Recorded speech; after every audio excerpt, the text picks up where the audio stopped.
ये पैनल है measurement of power and power factor of single phase inductive load. इस panel को हम 3 एमीटर मेथड भी कहते हैं क्योंकि इसमें 3 करंट मीटर लगे हुए हैं, जैसा कि आप देख सकते हैं। I3 लिखा हुआ है हमने इस पर, I2 और I1। ये एक वोल्ट मीटर है। इस पैनल में हम क्या करने की कोशिश करेंगे, इन तीनों करंट मीटर की रीडिंग से एक RLC सर्किट का पावर फैक्टर निकालेंगे।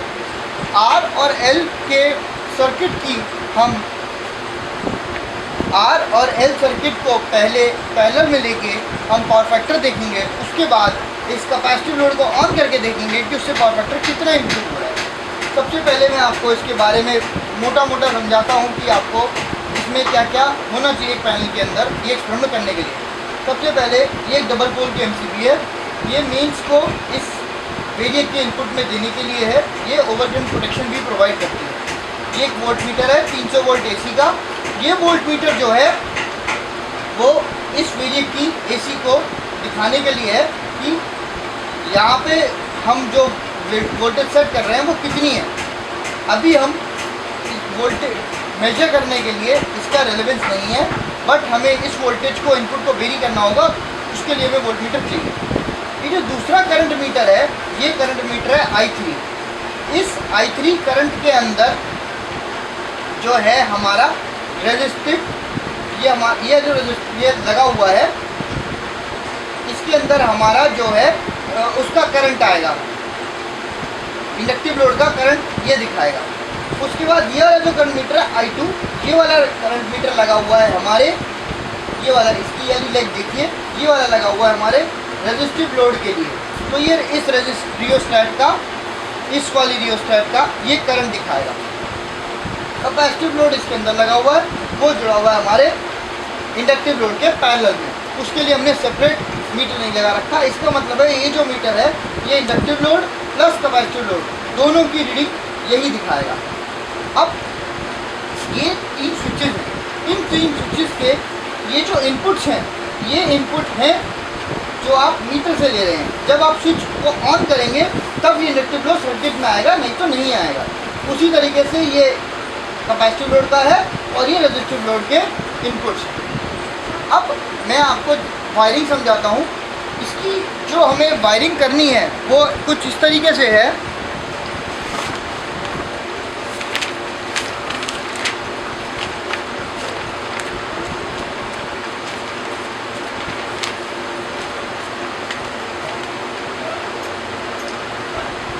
इसकी वायरिंग कुछ इस तरीके से होगी।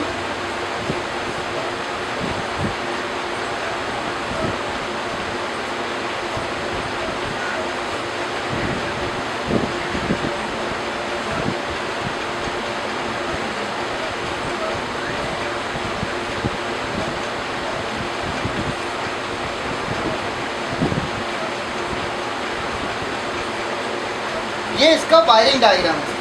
ये हमारा वेरिएबल AC सोर्स है, ये हमारा वोल्ट मीटर है।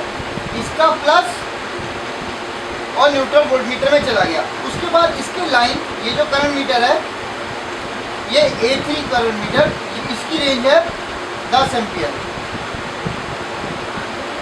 इसकी है 5 एम्पियर, इसकी है 5 एम्पियर। तो हमने इनको इस तरीके से जोड़ रखा है। यहाँ पे जो हमारा L है वो है हमारी इंडक्टिव कॉइल, जो कि हमारी ये है, ये हमारी इंडक्टिव कॉइल है। ये इंडक्टिव कॉइल वेरिएबल है। ये 1 एम्पियर से लेकर इसकी रेंज है 0 to 5 एम्पियर तक आप इसे सेट कर सकते हैं। कंटिन्यूसली वेरिएबल है। अब जब आपने इसकी वायरिंग समझ ली है, अब मैं आपको इसकी रीडिंग लेने का तरीका बताता हूँ। रीडिंग लेने के लिए जो आपको टेबल आपकी कॉपी में बनेगा वो होगा,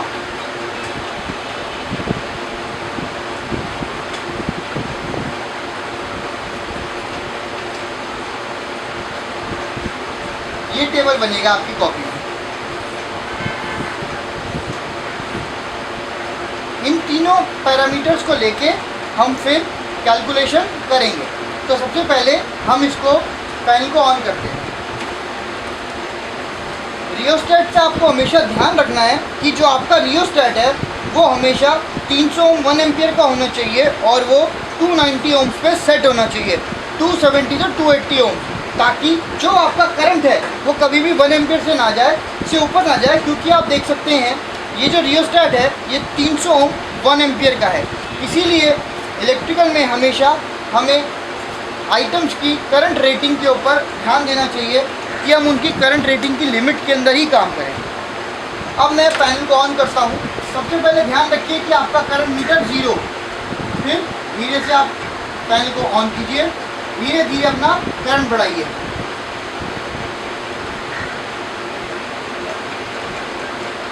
मैंने इस वोल्टेज को अब जाकर 220 वोल्ट पे सेट कर दिया है। सबसे पहले मैं रेजिस्टिव लोड ऑन करता हूँ। अगर ये लोड ऑन होता है तो इस वाले पैनल में मीटर रीडिंग आएगी। जैसा कि आप देख सकते हैं इसमें 1/2 एम्पियर की रीडिंग आ गई। अब मैं इंडक्टिव लोड को ऑन करता हूँ।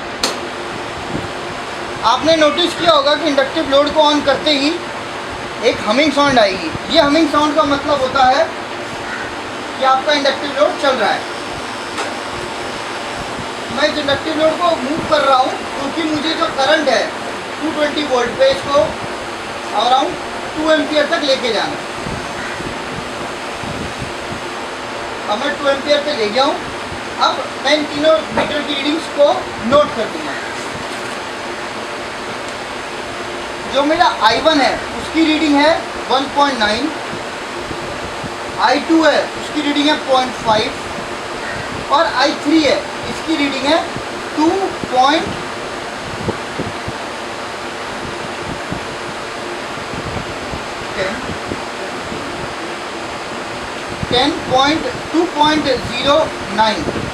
तो ये मेरी तीनों रीडिंग हो गई। ये रीडिंग लेने के बाद मैं इस पैनल को यहाँ से बंद कर दूँगा। बंद करने से पहले ध्यान रखिएगा कि आप वेरिएक को पहले 0 कर लें। इसको बंद करें, इन दोनों को ऑफ करें और अब आप कैलकुलेशन करेंगे। कैलकुलेशन करने के लिए जो फॉर्मूला है वो है P = I3² माइनस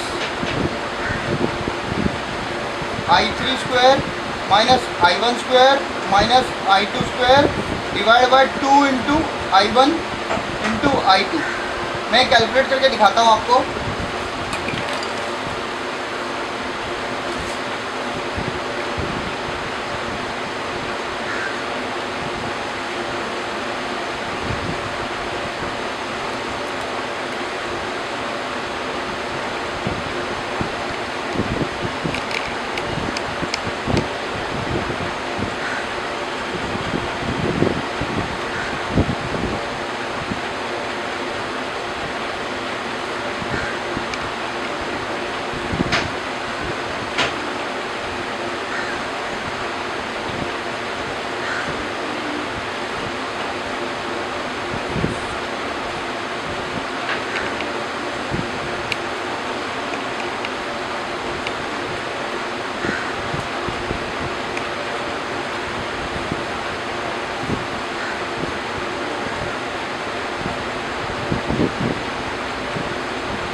तो ये मैंने फॉर्मूला लगाया है, ये मेरा cos phi है, ये मैंने फॉर्मूला लगाया है।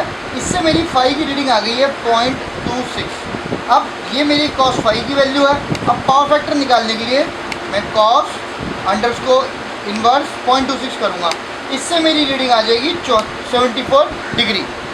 इसका मतलब है कि मेरा जो पावर फैक्टर है एक RL सर्किट में मेरा आ रहा है 74 डिग्री। अब मुझे क्या करना है, मुझे इस RL में एक C फैक्टर को भी इंट्रोड्यूस करना है। वो मैं कैसे करूँगा मैं आपको करके दिखाता हूँ। फिर से वही प्रोसेस फॉलो किया आपने, इसको बढ़ा के 220 किया। ये करने के बाद इंडक्टिव लोड ऑन किया, फिर रेजिस्टिव लोड ऑन किया, उसके बाद फिर कैपेसिटिव लोड ऑन किया और फिर आपने दूसरी रीडिंग नोट करी। सेम तरीके से ये फॉलो करेंगे। सेम मैं रीडिंग नोट करता हूँ। 2 एम्पियर, 0.5 एम्पियर और ये है 2 एम्पियर।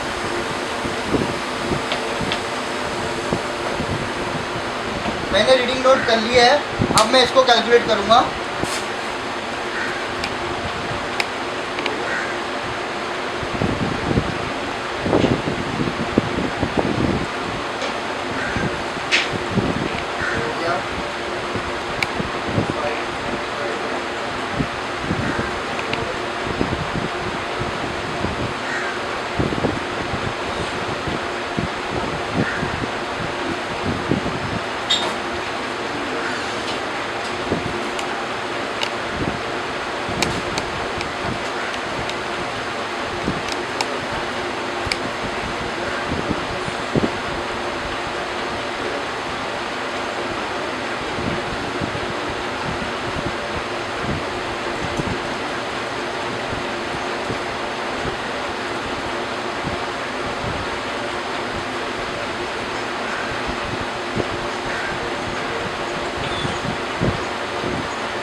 अब अगर आप इन तीनों रीडिंग्स को लेके कैलकुलेट करेंगे तो आपका पावर फैक्टर आएगा 82.8 डिग्री। तो इससे हमें पता लगता है, तो ये जो हमारी रीडिंग है ये है हमारी RLC की, ये हमारी रीडिंग है RL की। इससे हमारा जो पावर फैक्टर 5 बना, इससे बना 74 डिग्री और इससे बन गया 82.8 डिग्री।